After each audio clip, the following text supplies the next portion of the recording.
Good afternoon, everybody. It's lovely to see everybody here. Welcome. I'm Larry Alford. I'm the University Chief Librarian at the University of Toronto Libraries. And I want to welcome all of you to the Yutong East Asian Library as we celebrate 10 years of partnership with the Columbia University Libraries around building collections and services in Tibetan studies. It's been an extraordinary partnership. I was fortunate to be here when it started, and I'm really delighted to still be here after 10 years of such great success with it. But before we begin today, I do want to acknowledge this land on which the University of Toronto operates.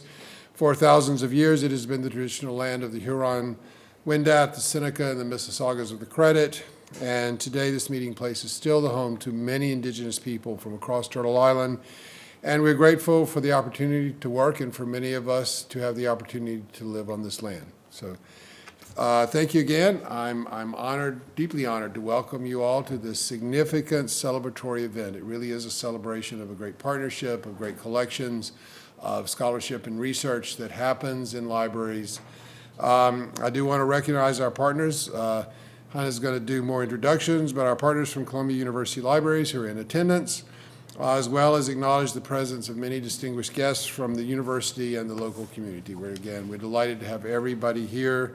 And a special thanks, again, Hannah's going to introduce, but to our keynote speaker, Professor Rory Lindsay from the Department of the Study of Religion at the University of Toronto.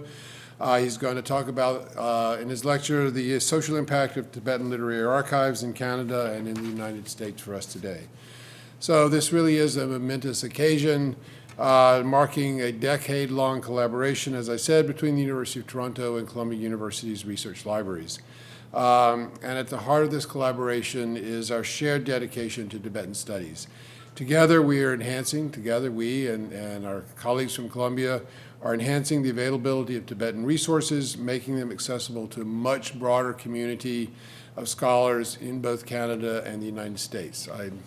This is not in my notes, but I think I can say that together we've built the finest Tibetan collection, certainly in North America, and one of the best in the world outside of actually Tibet itself. The initiative aligns seamlessly with the University of Toronto's role as a leading center for Asian studies, particularly Tibetan and Buddhist studies.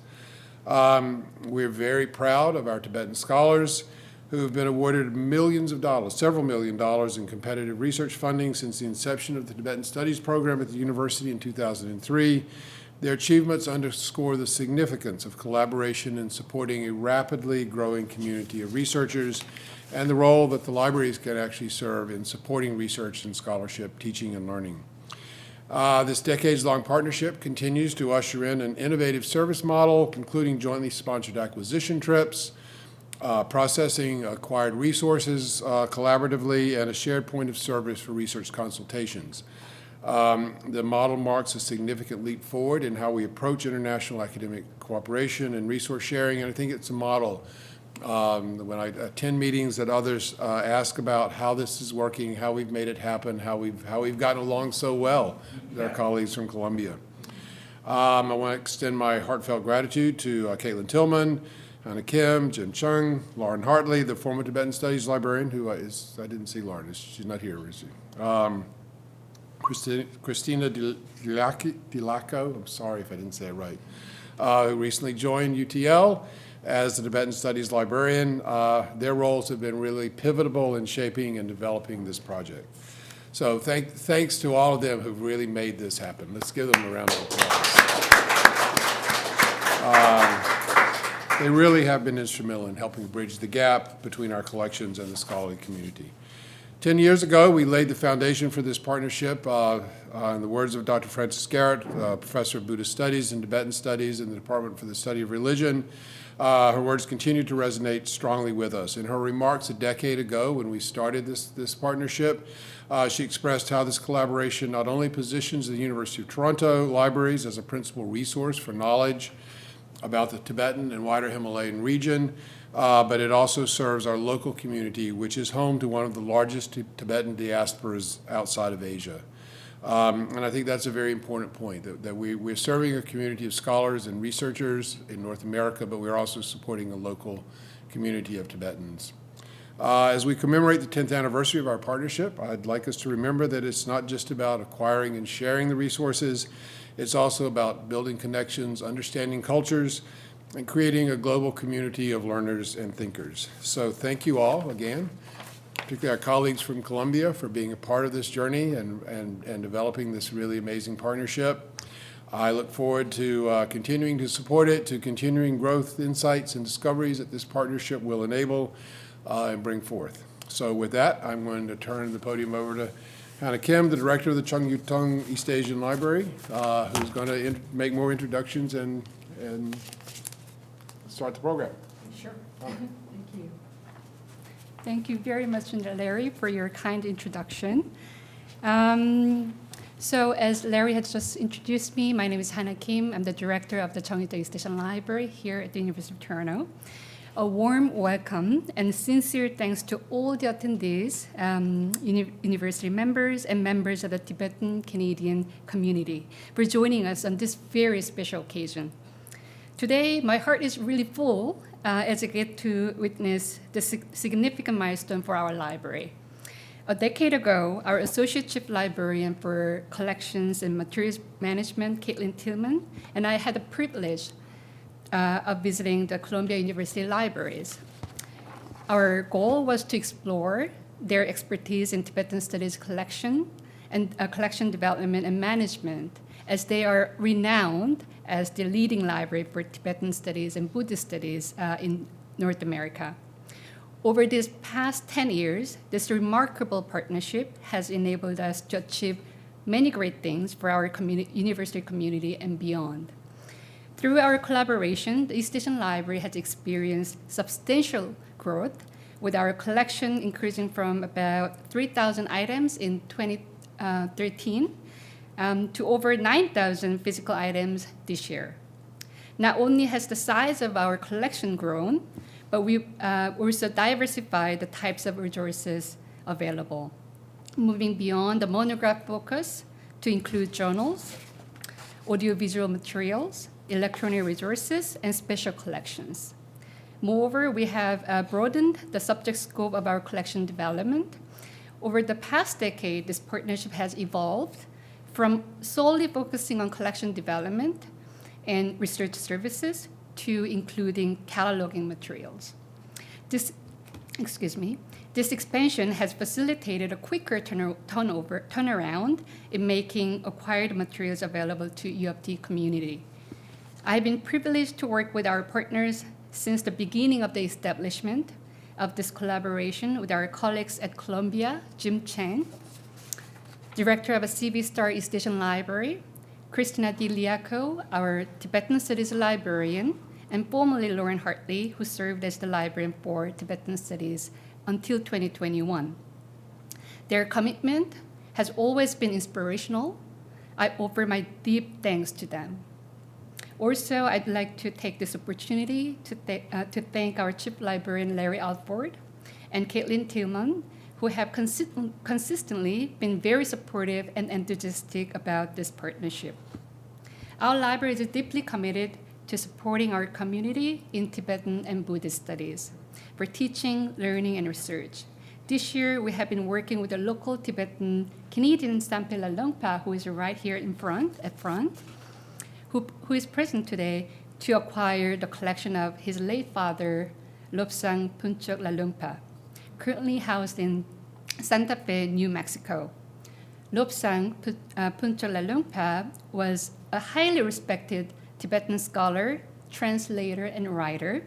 Mr. Lalungpa's collection is comprised of pecha items, manuscripts, and other archival materials, which will significantly enhance our Tibetan special collection and contribute to the advancement of the university's scholarship.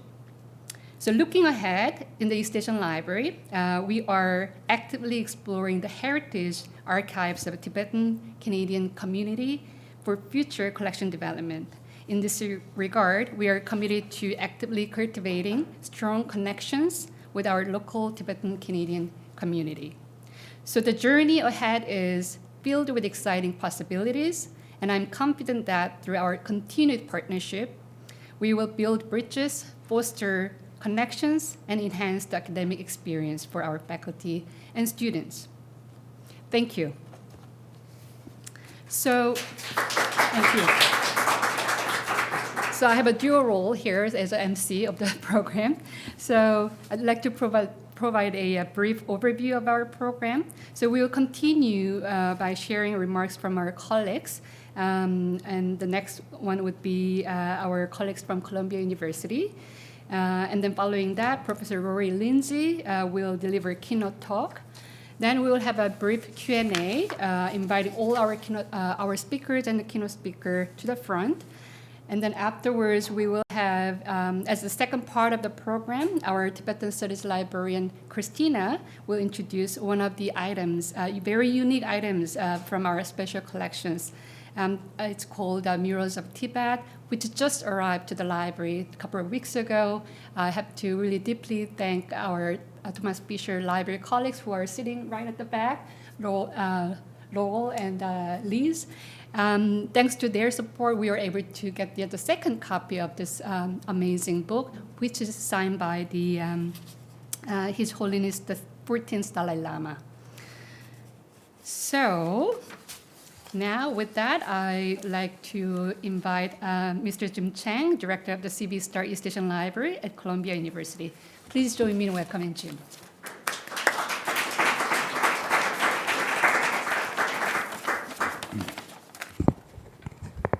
Thank you, Larry. Thanks to Hannah, and thanks to everyone for coming for today's events.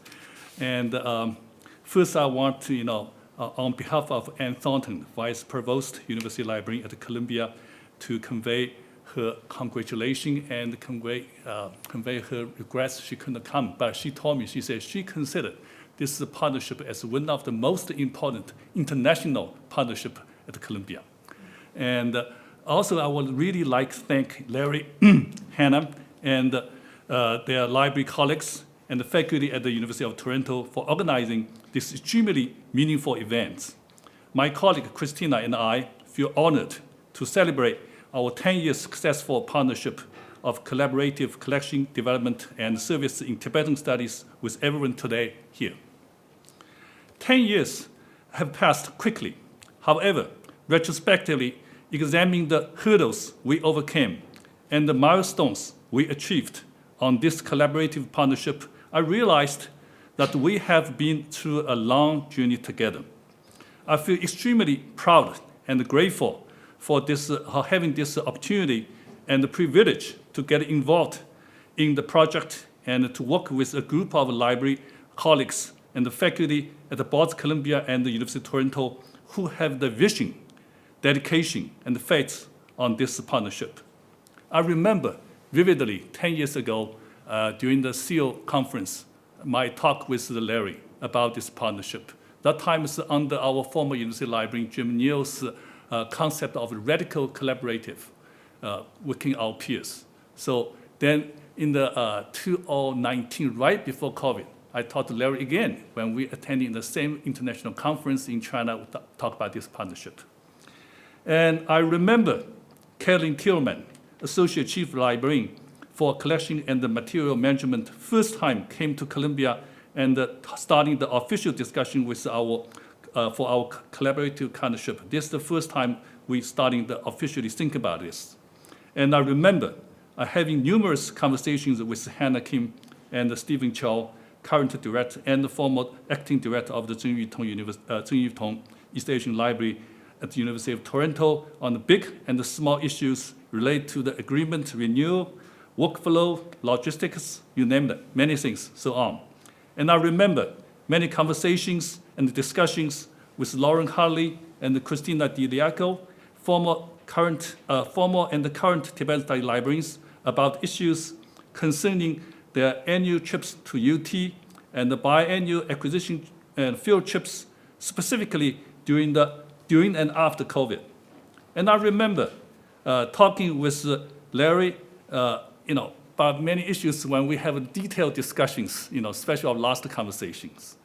And I remember and will continue the conversation with our own Columbia Library Administration on why UTL could provide the cash advance to our Tibetan study librarians when they started their joint acquisition field trips. But at Columbia, we are not able to do that. And I would say that I feel with the gratitude and the kind of little bit envious for the UT system. The Tibetan study librarian's position was established at Columbia in 2007. In 2013, we have received a 3-year Luce Foundation grant to support this position. It was fully funded by library's endowment funds and became the permanent position in 2016. Today, we celebrate the fact that Columbia and the University of Toronto have the only permanent Tibetan study librarians in North America.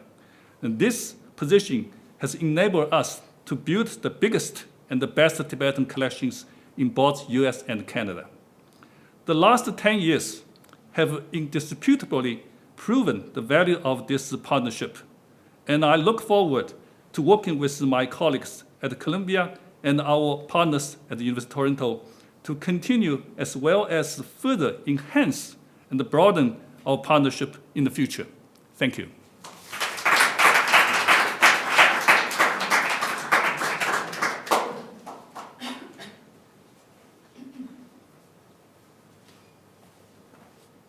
Thank you very much, Jim. That was lovely remarks.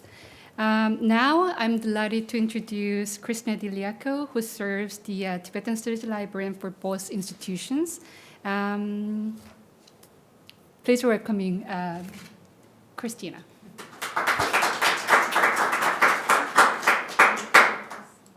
Great, thank you.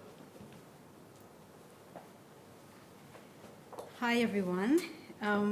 What an immense pleasure it is to be here today to celebrate 10 years of partnership between University of Toronto Libraries and Columbia University Libraries. And I feel like I'm cheating a little bit as I only took on the position of Tibetan Studies librarian last year. But as someone who has been an observer of the shared efforts of the two institutions for these 10 years, I feel that I can sort of objectively say that the activities undertaken by this partnership has contributed meaningfully and vitally to the field of Tibetan studies, to the preservation of Tibetan language resources and thereby Tibet's literary heritage, and to the promotion and support of Tibetan culture, history, religion, and ideas, not only for our students and faculties, but also for the greater Tibetan and Tibetan studies communities, both in our own countries and around the world. And as universities are enduring, the stewardship of these materials has an impact that will last for generations to come. So I feel so honored to be here at the end of this first 10 years, but also as we look forward to the next 10 years. And I must take time here to laud the efforts of library leaders at both institutions, Larry Alford, Caitlin Tillman, and the two directors of the East Asian Library, Jim and Hannah, my two bosses here together at once. I also want to thank you for your vision, your commitment to Tibetan collections in our institutions. I also want to acknowledge the hard work and dedication of my predecessor, Dr. Lauren Hartley, who was there from the beginning of this partnership and really shaped it to what it is today. And here's a couple of slides of the collections at our institutions. This is in the Tibetan Reading Room here at the East Asian Library, University of Toronto. Just a sliver. And this is the Tibetan collection section in the East Asian Library, C.V. Starr East Asian Library at Columbia University. So the development of the Tibetan collection at the University of Toronto began in the 1980s, when the university received a few thousand texts in Tibetan language, primarily published in India, through a cooperative program with the Shastri Indo-Canadian Institute. The Shastri Institute was founded in 1967 by the governments of India and Canada to promote scholarly activity between the two nations. This included the distribution of books and journals from India to libraries of the Institute's Canadian member institutions, which included the University of Toronto. Even as publications from this source eventually became less and less, Tibetan studies and Tibetan Buddhist studies on campus began to flourish. And with the establishment of Tibetan Studies program in 2003, as we just heard, the hiring of Professor Francis Garrett, and later in 2016, with the opening of the Ho Center for Buddhist Studies on campus, the funding and teaching staff for which that enabled, and with the recent arrival of Professor Rory Lindsay to campus. Add to that the Tibetan Studies librarian position. This all helped to pave the way for the University of Toronto's Tibetan collection to become the largest such collection in Canada. Cataloger here at UofT who works on Tibetan material, John Merkunsky, and the contract cataloger that the cooperation also funds, makes the collection highly visible and discoverable. I would like to share some visuals showing the growth of Tibetan collections here at the university. And I'd like to thank the LSP staff at UTL and also Helen Tong at East Asian Library for helping me to compile some of this data. So you can see in 1993, the libraries had a grand total of 64 holdings in Tibetan language. And then we start to see some more activity beginning in 1995 with the addition of around 2,000 volumes, and in the late 90s and into the first decade of the 2000s, which would represent those texts from the Shastri Institute being processed and put into the library catalog. But then in 2013, with the establishment of the partnership between the two schools, as well as new collection development strategies, which I'll talk about in a moment, we see increases of a few hundred volumes steadily every year. And this is the profile of the past 10 years. We see that the holdings of the UofT has almost tripled in size, with just over, as Hannah mentioned, 9,000 items currently. That's about almost 6,000 titles. So if you know anything, Tibetan publishing, there's a lot of multi-volume sets, which accounts for that difference. So just briefly on how we collect materials. As most libraries with Tibetan collections, we have an acquisition subscription to the South Asian Cooperative Acquisitions Program, or SACAP, which is administered by the Library of Congress of the United States. So the Library of Congress has a field office in Delhi, which identifies and collects publications from India, Nepal, and Bhutan. And the University of Toronto purchases these materials through this program. The field office this program also offers publications from China, which is a major source for Tibetan language materials. This is how most universities acquire their Tibetan language resources.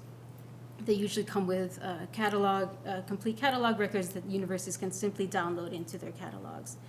But we have found that due to logistical constraints and other technicalities, the SACAP program's offerings of publications in Tibetan language from China are often not comprehensive. And many books that have small or short print runs and are not in the marketplace for a long time are missed by the time the field office representative gets to those places. So this is why at Columbia and Toronto, the Tibetan study librarian works directly with vendors inside China to acquire books published there. And this is also supplemented with the acquisition trips every 2 to 3 years inside China to the major centers of Tibetan language publishing, namely Beijing, Xining, Chengdu, and Lhasa, for more detailed acquisitions work, and to try and find and procure books from smaller publishers or from very local sources before they disappear from the marketplace altogether. And I think I've run out of time, but I can answer more questions during the Q&A. So I'd like to thank everyone for coming. Thanks again.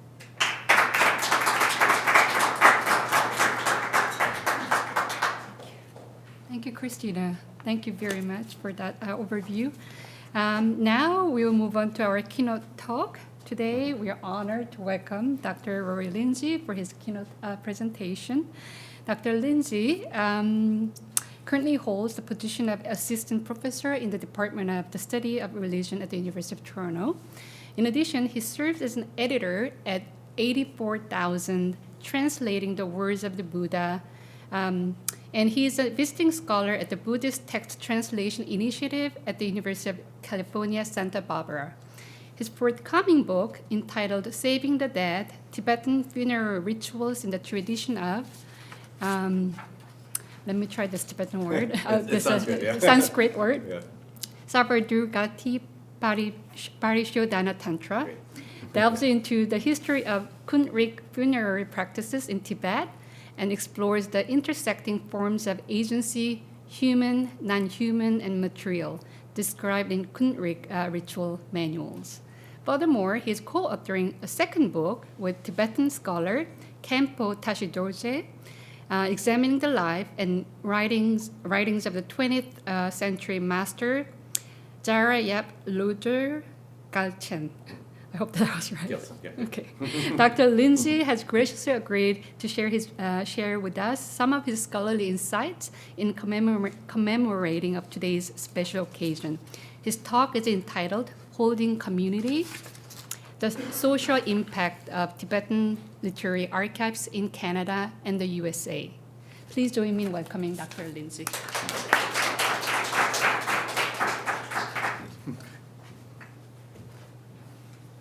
Hi, everyone. Thank you so much. I appreciate the warm introduction. It's great to be here. So thanks, Hannah. Thanks, Christina, for inviting me. And thanks to everyone at Columbia and here at U of T working in the libraries and doing such incredible work. I'm really grateful to be here, and I'll tell you more about why in just a second. I have a long history of studies here at University of Toronto, and now I'm back as a professor. And I'll talk about my experiences here as a graduate student. Before I get to that, though, I wanted to talk a little bit about what Tibetan texts do in Himalayan and Tibetan contexts. Beyond being books that we simply read, these texts do a lot of different kinds of work.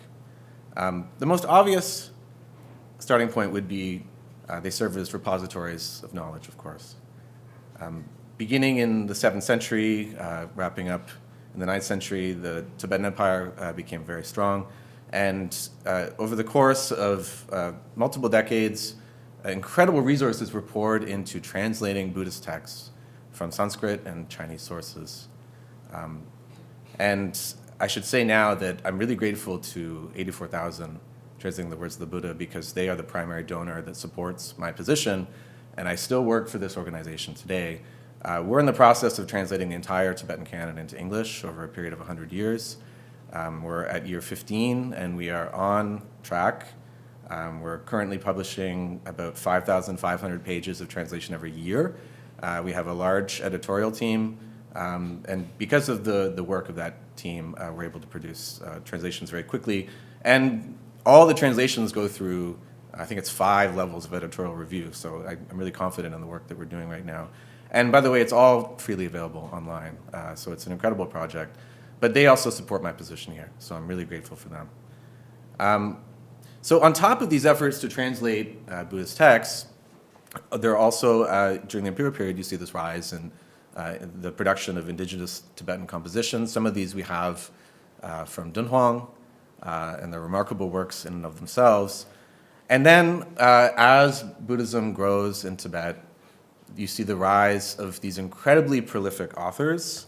Kind of mind-blowing, actually, how much some of these Tibetan authors could produce in a lifetime. I want to give you one example today. So we have this collection here in the library. So the author, his name is Bodong Penchen Chokle Namgyal. He lived either in 1375 or 76 to 1451. We're not totally sure, but exactly when he was born. If you want to look at his collected works, you certainly can. Here's the call number. And so his output is staggering.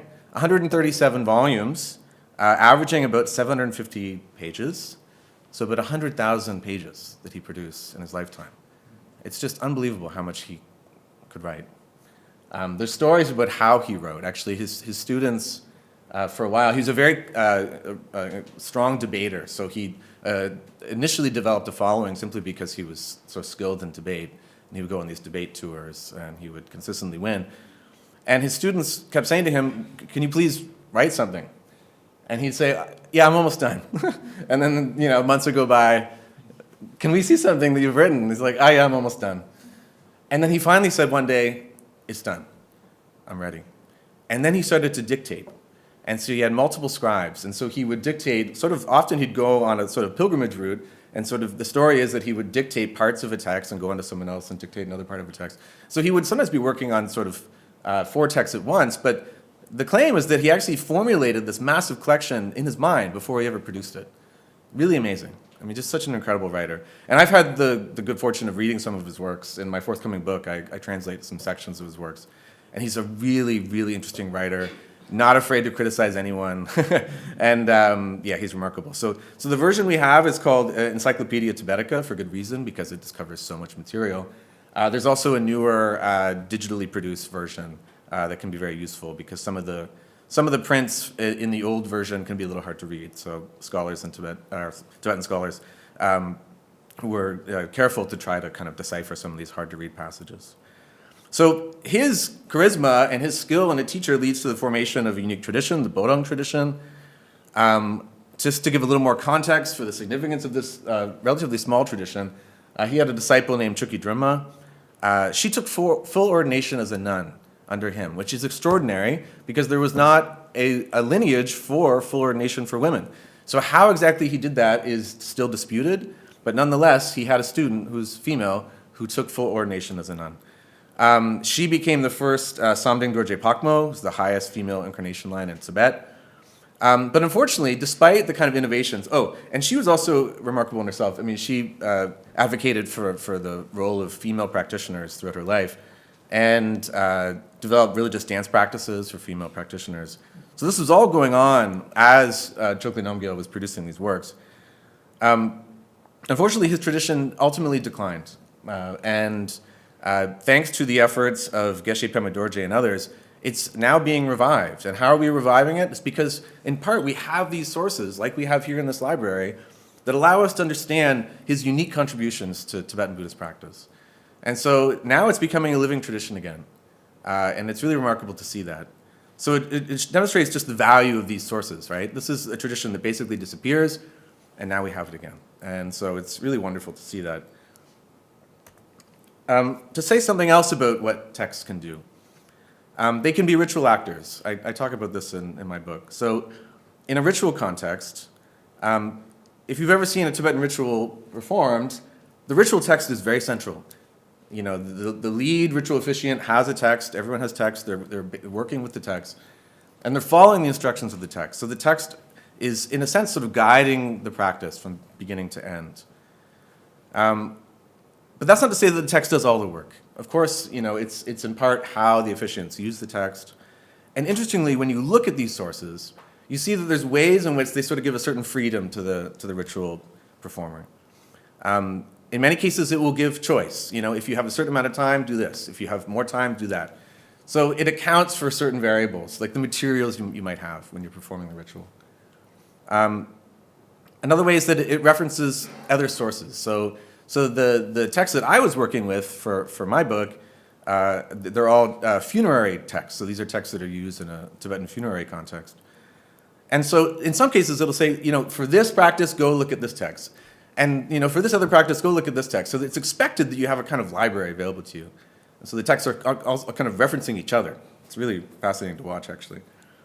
And then really interesting is that you have some cases where it's a little hard to explain something. So for example, it's, you know, hard to tell someone how to tie their shoes. It's also very hard to explain how to, for example, to create a mandala. And so then the text will say, I can't really explain this, but you should rely on visual transmission. So that's what you've seen your teachers do. So the text tells you explicitly, like, go watch someone. You know, you should have learned this already, but if you haven't, go watch someone do it. And so there's ways that the text, you know, gives agency back to the reader, but in a way, that text is sort of guiding the ritual from really start to finish. So the text is acting as a kind of ritual actor as well. In addition to being ritual performers of a sort, I want to lean on my colleague in California, Amy Holmes Takchung Darpa, who has this wonderful article, and I have the citation here, on procession practices in Western Sikkim regarding the perfection of wisdom texts. And so there's a quote here from her article: the recognition of books as the Buddha, or as teachers and lamas, to be treated as honored guests through the hosting rituals around the Kongir Kora and the Boom Kora in the Himalayas, allows us to see the many powers ascribed to these texts in the region. And you can see here, this is a photo from her article, that notice that, first of all, the texts, they're quite large. They have a white scarf wrapped around them, so this has been offered to the text as though an offering has been made to a teacher. And notice that the women who are holding the texts and are giving blessings to the children, they're not necessarily teachers themselves. It's really the text that's doing that blessing work.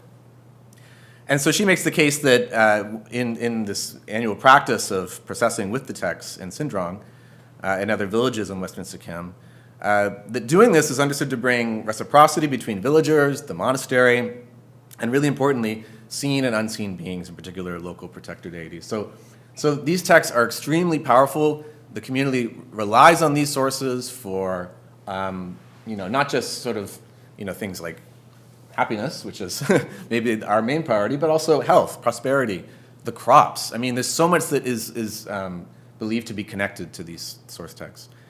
And again, these are sources that we have in the library. So when we think about these texts sitting on the shelves, just think about also like the work that they do, the importance that they have in Himalayan communities. It's really quite striking. They're very powerful. So having said that, I wanted to talk about a conversation I had with one of my first professors here at University of Toronto. So I started my undergrad here in the year 2000. Very quickly decided to focus on Buddhist studies. I took many, many courses on Buddhism here as an undergrad. And in 2002, I took a full-year course with Professor Leonard Priestley, on Mahayana philosophy. It was a completely life-changing course for me. Professor Priestley was born in 1937. He began teaching here during his master's degree in the 60s, and then became a professor here, as his father had been as well, in the English department, before retiring in 2003. So he had a long career here. And he was such a gifted speaker. We spent the whole year just looking very carefully at short verses written by Nagarjuna, and it was just so transformative for me. I can't say that enough. So we've kept in touch. He's been retired for now 20 years, but we're still in touch on Facebook. So he began learning Tibetan and working with Tibetan sources here in the late 60s and the early 1970s. And so I wanted to reach out to him and say, like, how did you learn Tibetan here? Like, who was teaching Tibetan?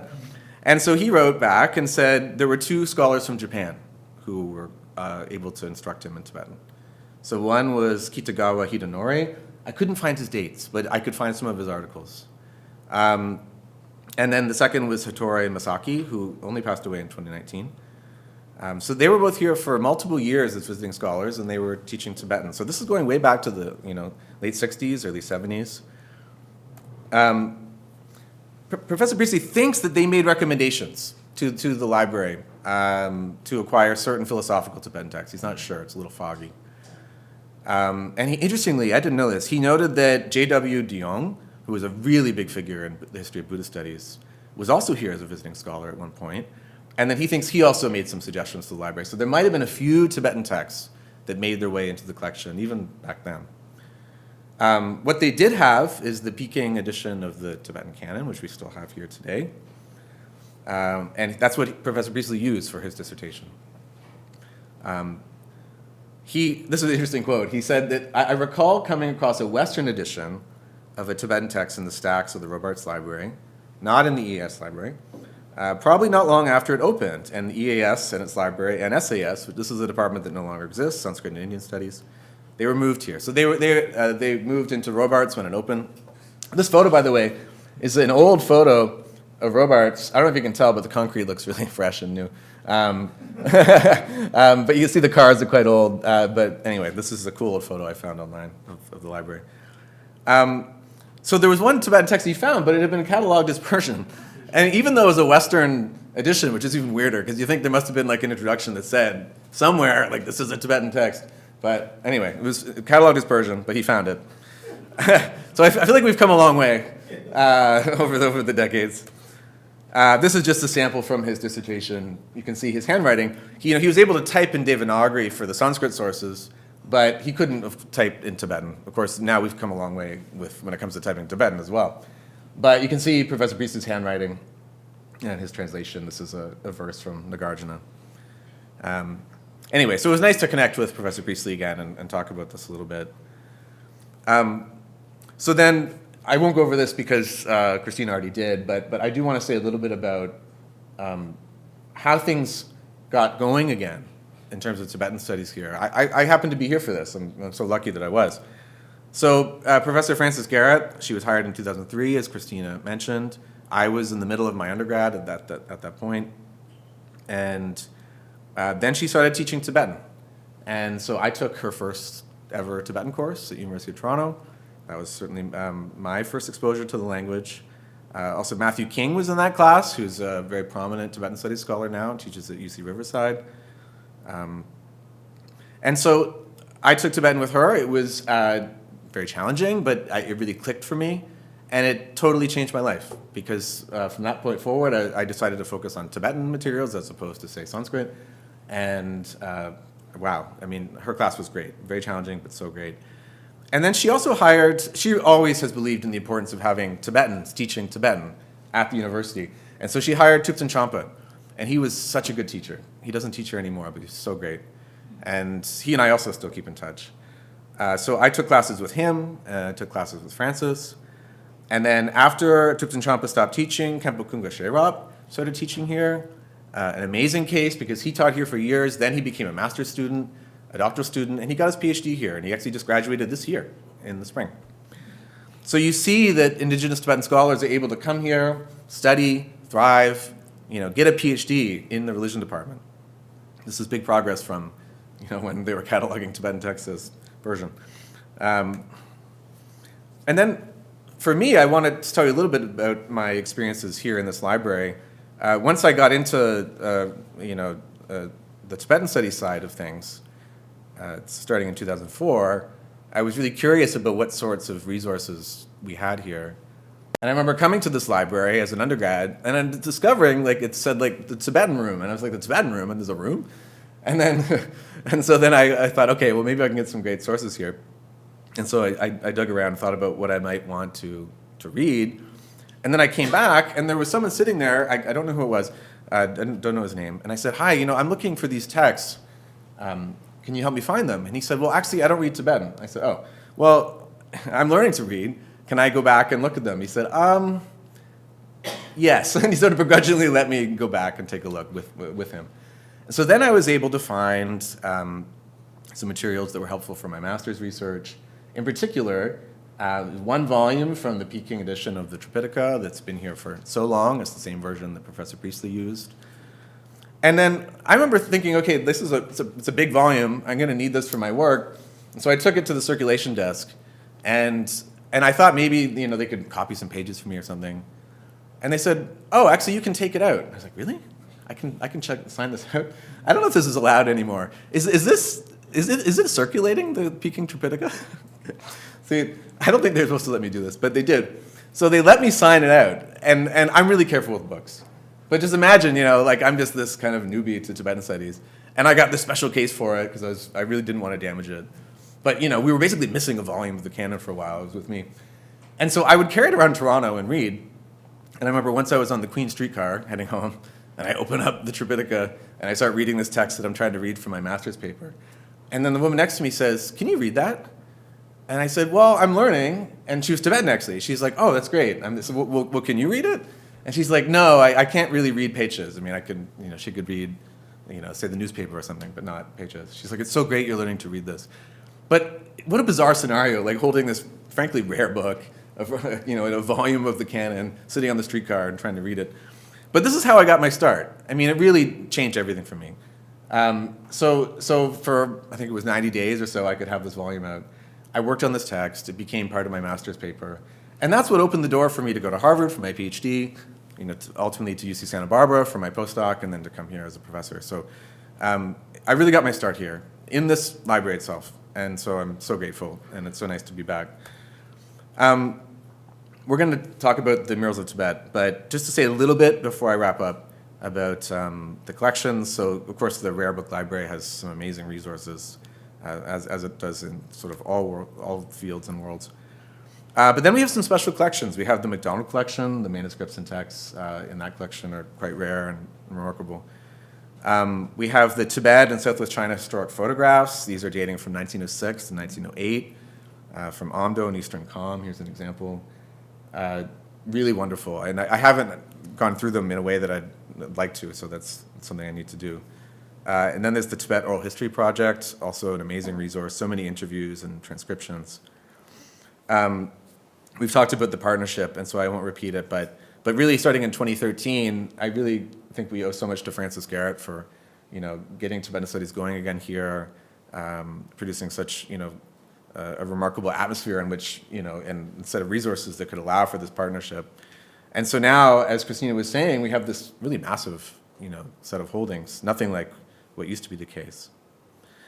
And then I want to end just on the question of accessibility, because it's so important that these rare resources that we have are available to scholars around the world, especially Tibetans. I'm thinking of my friends in Nepal. I've spent a lot of time at certain monasteries in Nepal.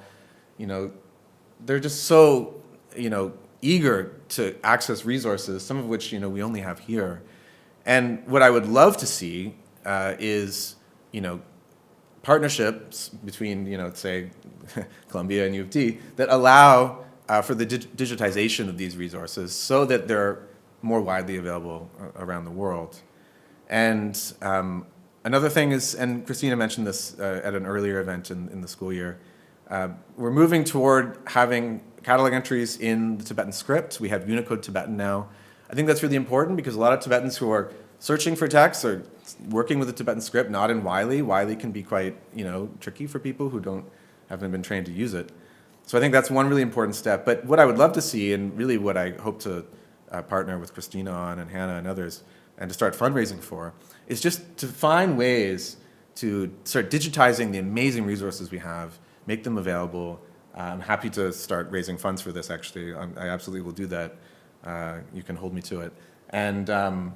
And just make these resources widely available, because it's so important that we have them, and we need to keep them safe, but we also want to make sure that they're accessible to the world. So I think on that note, I'll stop. And thank you so much.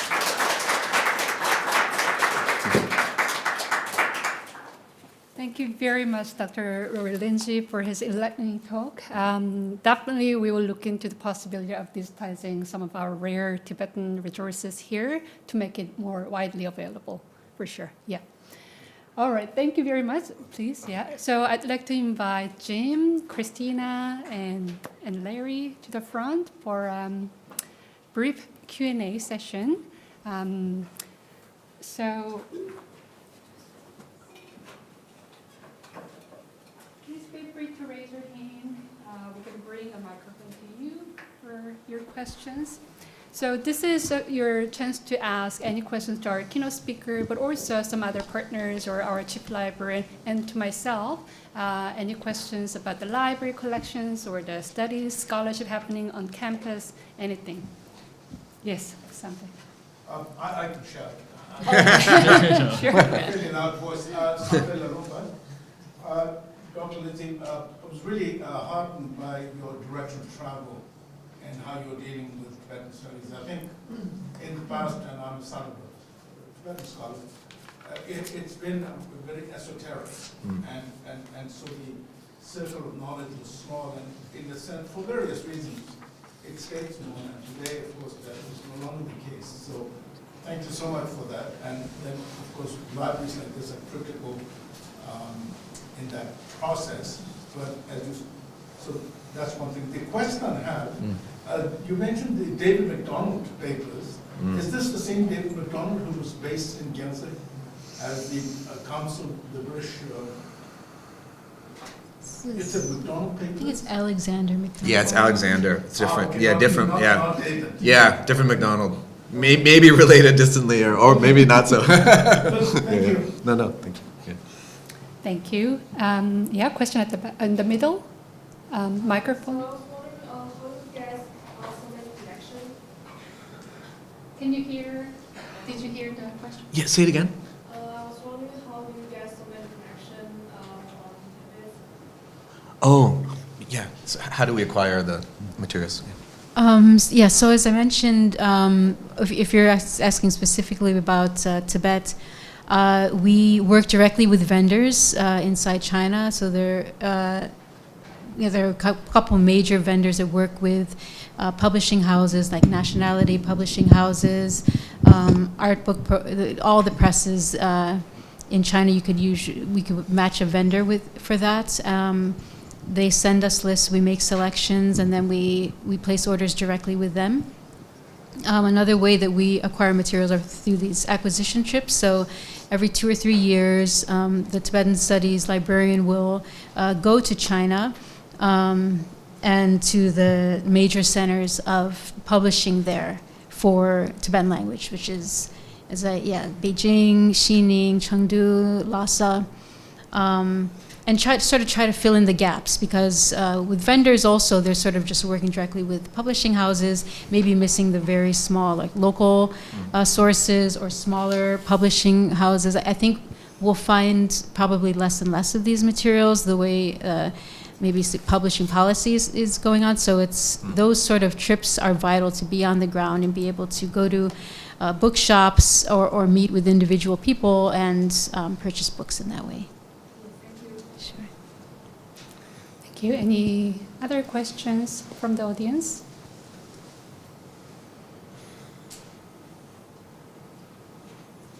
Yes, Michael? Hannah, you mentioned you want to increase partnerships with the Tibetan community in Toronto. Can you kind of speak more to that? Sure.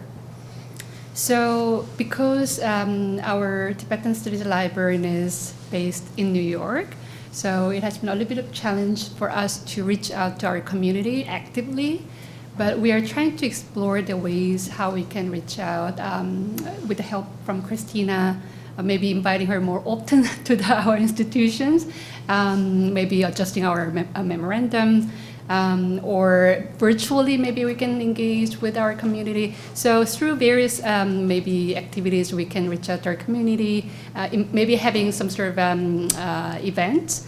Like, for example, we have our donor, Sampe, right here at the front. We are working with him, try to acquire some very special collection from the States now. We are hoping that to acquire all of those possibly by next year, including some manuscript. It takes a little bit of time for us to process them. And then we are planning to have sort of a presentation event with our community, Tibetan Canadian community, to invite them to see really rare resources coming from Tibet or Tibetan scholar, so that how we can really support our scholarship on campus. So through those kind of activities, we're hoping to reach out our community more. And also one more thing, we are planning for a Lunar New Year event. It's a little bit of promotion for next year, February.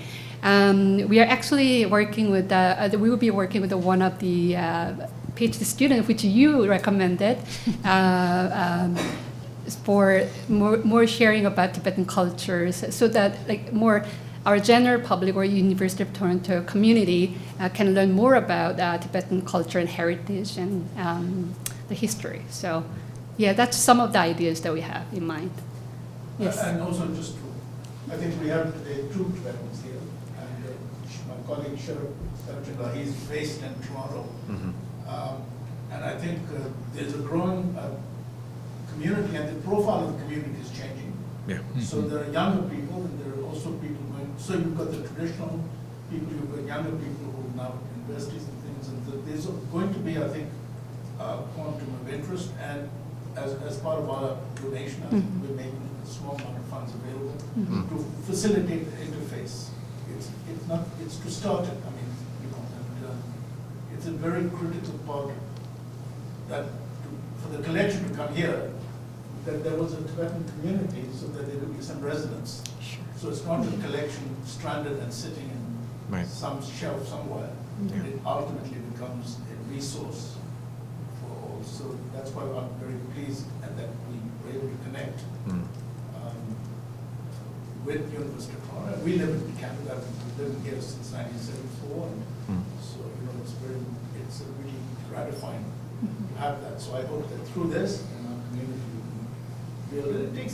It'll take a little time, but I think it's Definitely. It's there. Yeah, and I should add that, so I started teaching classical Tibetan here 3 years ago.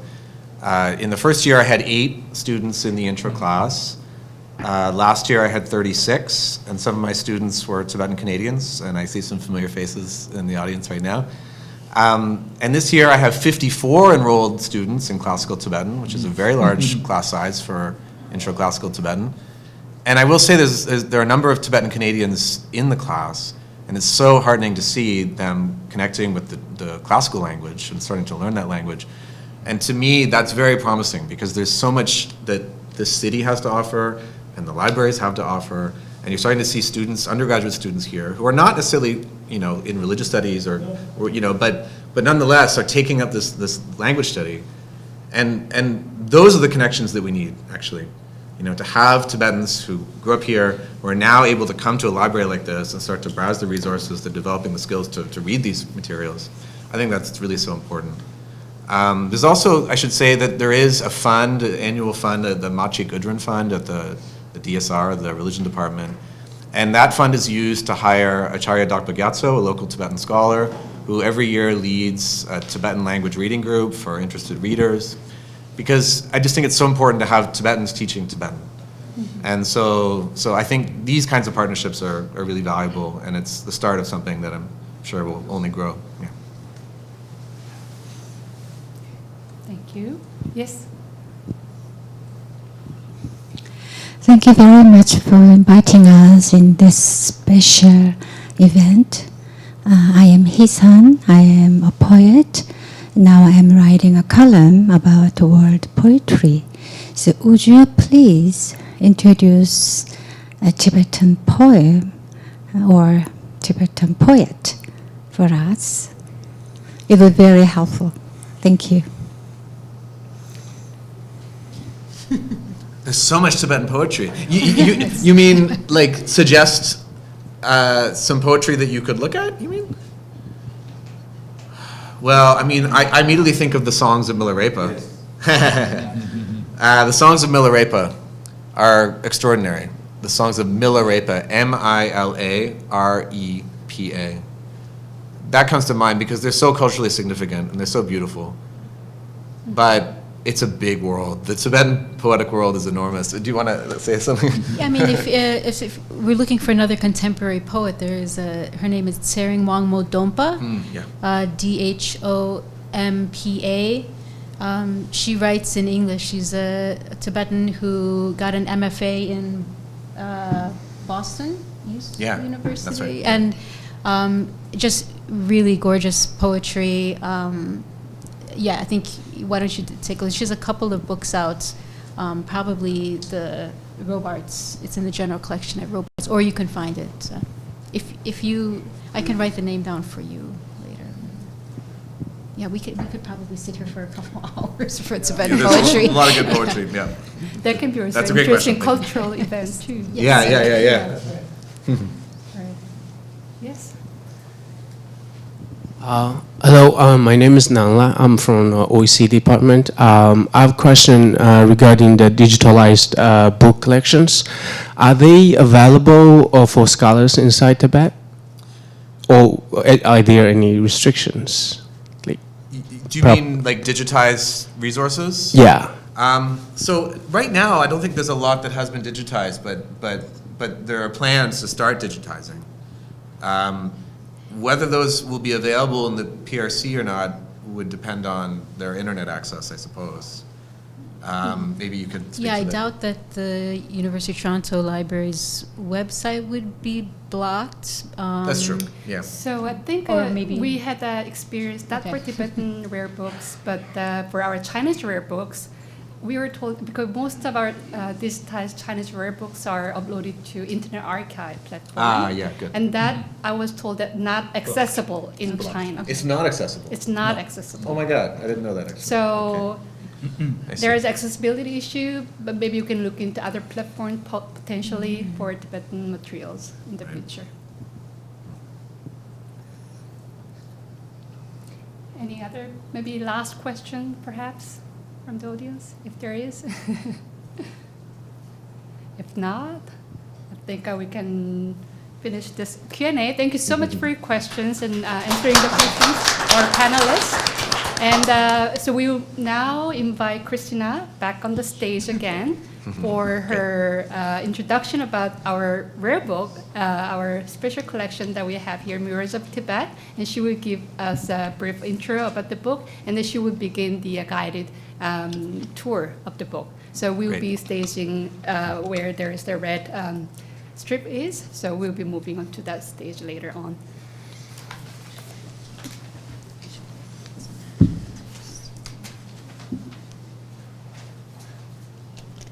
Oh, I guess I should move. Do you have slides? Or? No. No slides, okay. Yeah, you can do it there, that's fine.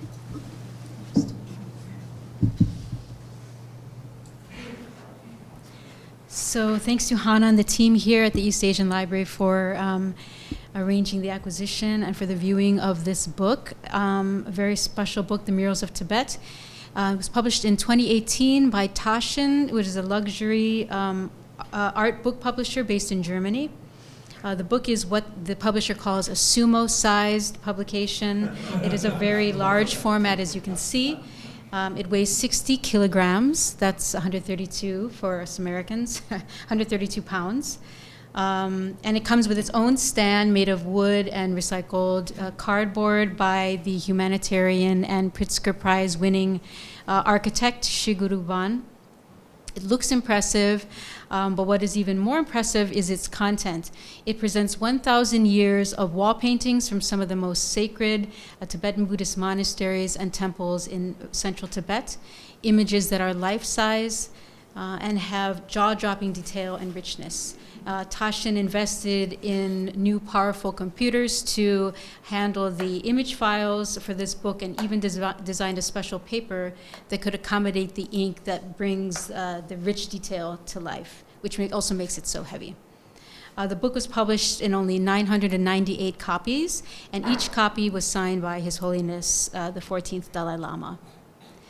The book was born of a dream of an American photographer and ethnographer named Thomas Laird, who was living in Nepal in the 1970s and 80s and becoming steeped in Tibetan Buddhist practice and teachings there. When China opened up its borders in the 1980s and visitors were permitted inside Tibet, Laird immediately made the journey across the Himalayas, and the Buddhist tradition and culture he encountered in Tibet would forever change his life's motivation. He learned how paintings and murals, though beautiful and appealing to Western eyes, had a different purpose in Tibetan culture, which was to transmit knowledge, biography, history, lineage, and so on. A photographer for National Geographic, Time, and other publications, his first instinct was to document all the murals that he encountered on his visits to Tibet. So he just took hundreds of photographs. Recognizing that many of these murals were fragile mediums in this modern world and that were simply unreachable to many Tibetans in Tibet and in the diaspora, not to mention the rest of the world, he developed a vision to preserve and create access to life-sized reproductions of hundreds of digital images of the murals. He had to wait a decade or so for the technology to even be developed to make this possible. That would allow hundreds of digital images to be evenly lit and digitally stitched together, if you can imagine that, to seamlessly recreate the mural. So often in Tibetan monasteries, murals are in poorly lit rooms, or they have glass or even chicken wire over them to protect them, or they start 10 feet off the ground. Yet Thomas Laird went in with a ladder, went in with cameras, and took like systematic photographs of the murals. Digitally, one can clean up also all of those, like the glare from the glass, the chicken wire, etc., adjust the brightness and contrast so that they all matched. And by the early 2000s, this technology existed, and so Laird and two assistants traveled to major Buddhist monasteries in central Tibet, including Samye, which is the first Tibetan Buddhist monastery in Tibet, founded during the reign of Trisung Detsen of the 8th century, which was at the height of the expansion of the Tibetan Empire. The Jokang, which is considered the most sacred temple in Tibet. The Potala, which is the home palace of the 14th of the Dalai Lamas, is constructed in the 17th century.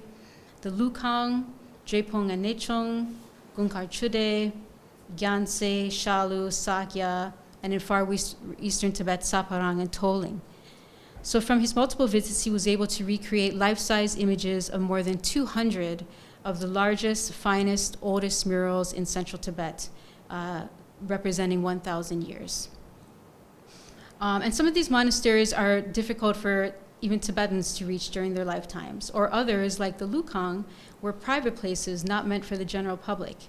The Lukang was constructed in the 17th century as a private meditation chapel for the 5th Dalai Lama. His Holiness the 14th Dalai Lama didn't even get a chance to visit the Lukang before he had to flee Tibet at a relatively young age to a life in exile in India. So the first images that he saw of the Lukang murals were actually ones that were created by Thomas Laird and brought to him on a visit in the States in the early 2000s. So we are given extraordinary privileged access to these images through this book. And I just want to share a quote from Thomas Laird that speaks to the power of the murals and their content. Quote, "They talk about the murals of Gyaltse in particular as having the power to generate for the pilgrim tungjol, meaning liberation through seeing. That is the root motivation behind the murals of Tibet, mindfulness and ultimately enlightenment through the power of art." So I hope we can sense some of that power as we take a closer look at this book. And so I invite you all to join me here, or there's a reception so we could break up into groups. It's probably, you'll get a chance to see it more closely. So thank you very much.